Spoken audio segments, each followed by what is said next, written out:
Hey, I'm Dr. Duke, and I am joined today by Hal Shurtleff of Camp Constitution. Hal, thanks for joining us again. Well, it's always a pleasure to be with you, Dr. Duke.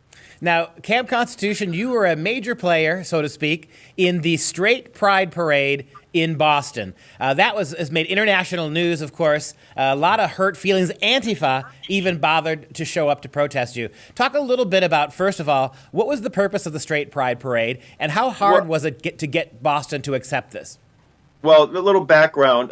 You've done stories about our Christian flag lawsuit, and you see my T-shirt, "Love Wins," and I get the Christian flag here. That was back in 17, and it's been pending, and it made a lot of news. Well, the folks that organized this Straight Pride Parade initially tried to get their flag, which they designed, I don't know, earlier this year. The Straight Pride flag. It has the Venus and Mars symbol in blue and pink.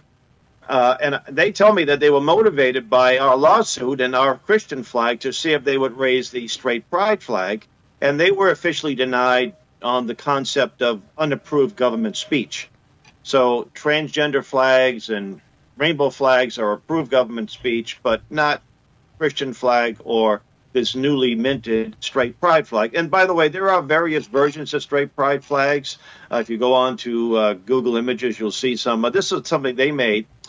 And then I think John Hugo, who is the president of the Super Happy Fun America, it's a great name, and they decided to say, look, we can't get the flag raising. We'll see if we can get a parade.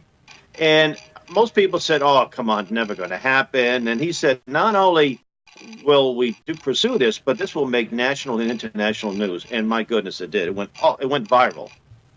And this was about 2 months ago, 2.5 months ago, when they first got the initial permit. And they were getting death threats. They were threatened with gang rape, having their homes burned down. These progressive freethinkers were calling their places of employment. You need to fire these guys. And they even got some mailing to their home. They, like anthrax type. It was a powder, and of course that was it was just a hoax. But you see, they put up with a lot of aggravation, and then it was getting people to get involved. And I got a hold of John pretty early on.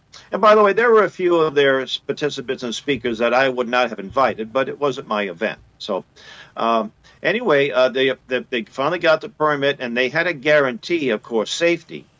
And Thursday before the parade, it looked like the police and the mayor, of course, the mayor's office or the police, along with the FBI liaison, said that if the Antifa people block the street, we're going to let them and then let the permit run out, and that will be the end of that.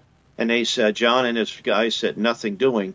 So they got on local radio and media, and they said, inundate City Hall with phone calls. So the city backed down, and they did their job, and the police did an incredible job. So my son and I were simply going to escort Barbara from Harlem. I think you know Barbara. She's you might have met her at our summer camp last year. Barbara is an outspoken conservative Christian black lady, and she's written an incredible book about escaping the low expectations of racism. And I got to know her, and she's someone that couldn't have necessarily marched a mile and a half. And I said, come up to my home. I'm just about 20 minutes away from ground zero. And but what happened was they were running a little bit late, and we couldn't actually get in the parade. The parade had already started. And we were going to drive our Camp Constitution van with our logo and our slogan and website, but we couldn't get in after a number of tries. And not only did you have a lot of people there, but you also had students moving back in. And there's about 8 or 9 colleges in the area. So it was really hectic. So what I had my son grab one of our banner that simply said "Banned in Boston," and it had the Christian flag. I said, at least you can get in the parade. So my son had a great experience. He was actually walking with the Antifa people. They didn't know who he was, listening to the profanity and the hatred and spitting at the participants. He got into the parade for a very short time, before it ended, and he got a little barrage of spit on him. But then they had a rally at the plaza, City Hall Plaza, and that's where I attended. And we got about 4 or 5 blocks from the plaza, and it was really there was lots of police, lots of security. I was really impressed, and the police did their job. And not too far away from we were I don't know, about 400 or 500 nasty, angry, vulgar, progressive freethinkers with the signs such not for primetime TV. I mean, the filthy signs and the language. But we had the organizers had a very good PA system, so they could easily drown them out. And what's interesting is the narrative from the left was that there was some bunch of white supremacists, racists, and homophobes. Well, they had Milo Yiannopoulos was the Grand Marshal. Again, he wouldn't have been my first choice, a homosexual. And they had a couple of homosexual people that were participating, so it wasn't some kind of gay bashing event. And they had about 8 or 9 speakers, half of whom were black and mostly female, including Barbara from Harlem. And there's a lady that I recommend that you get a hold of. Let me get her name here so I can get it right. Let's see, Felicia Nace, Nace. She's a doctor of education, and she gave a really interesting presentation.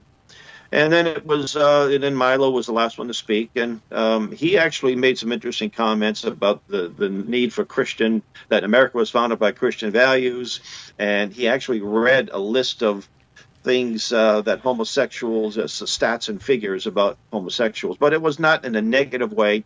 And there was another lady from Texas who ran a shelter for homeless women, a real devout Christian, Teresa, get her name right too, Rickenberger. She came all the way up from Texas, and she basically said, "We love you. You need to pray for you. We'll repent." So there was no hatred, and we got home safely. But in the wake of that, there were 36 arrests, all from the left, demonstrators. There were 4 policemen were injured, and yesterday, two of the members of the so-called squad, I call them the Gang of Four, AOC and Ayanna Presley, who used to be a city councilor, was saying, well, we're going to raise money. We have an account. We want to raise money to help these wonderful progressives who held the line against the haters, and they're raising money to defend them.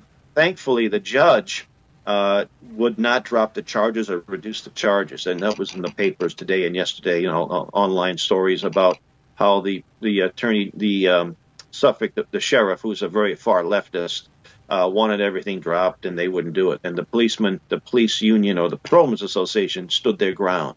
So it's very interesting how a member of Congress, this Presley, and the city council, the president of the city council, are all blaming it on the police and saying that these poor demonstrators, poor protesters, they were just holding the guard against these evil race baiters and so forth, which was a complete lie. So this group it was amazing too. I have to say that they did strokes of genius. When they first launched Super Happy Fun America, first they picked the most ridiculous name, and they had Brad Pitt as their official mascot. And John Hugo, who was the organizer, said, the president said, we purposely chose him.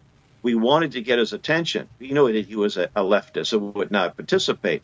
Sure enough, he got his attention. He ended up getting his lawyers cease and desist, and all Hollywood was bashing this straight pride parade. And I have to say, Hugo, what's his name? Milo made a comment about Mayor Walsh. If Mayor Walsh he showed poor leadership. No leadership. He could have said to his troops, look, stand down, let these people have their say, it will be done with. Instead, he had to do what he did. And now Milo said that his only legacy will be, this is where the straight pride parade began. And it's going to happen all over the country. In fact, the straight pride folks, they said they got inquiries from all over the world. And the other groups, they want to form chapters and have parades like this in other parts of the country and the world. So what could have been, if they simply just gave us our permit to raise our Christian flag 2 years ago, there's a good chance that none of this would have happened. But in fact, I had a nice conversation with John a night before the parade, and we both agreed that God's hand is in this, because there's no way that we would have been able to plan this, And he said, just the way things are unraveling and things are coming out. To me, my biggest involvement was pushing back against the cultural Marxist. Hal, this is a wonderful story, and I love the way you tied it up at the end there, that they denied your Christian flag. All their flags were able to fly. Then they wanted to do a straight pride flag. That was banned for no good reason, really, right? It's an unapproved government speech.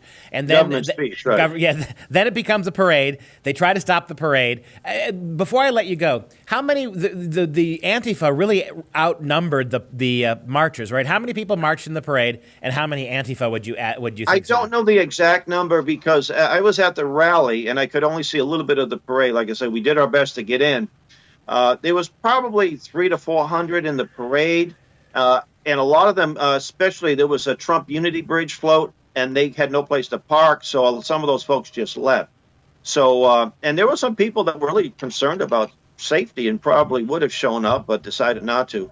So I'd say between 300 to 400 of people involved in the Straight Pride Parade, and maybe 600 on the other side. Wow. So there were 600 protesters to about 400 marchers. Hal, thank you so much for doing this. This is going to get big, and I think it's not just Milo who's in at ground zero. I think Camp Constitution, if you trace this back far enough, we're going to find out that Camp Constitution and the Christian flag ultimately triggered so many of these protests and defied some of this government oppression. Hal Shurtleff, Camp Constitution, thank you so much for joining us today.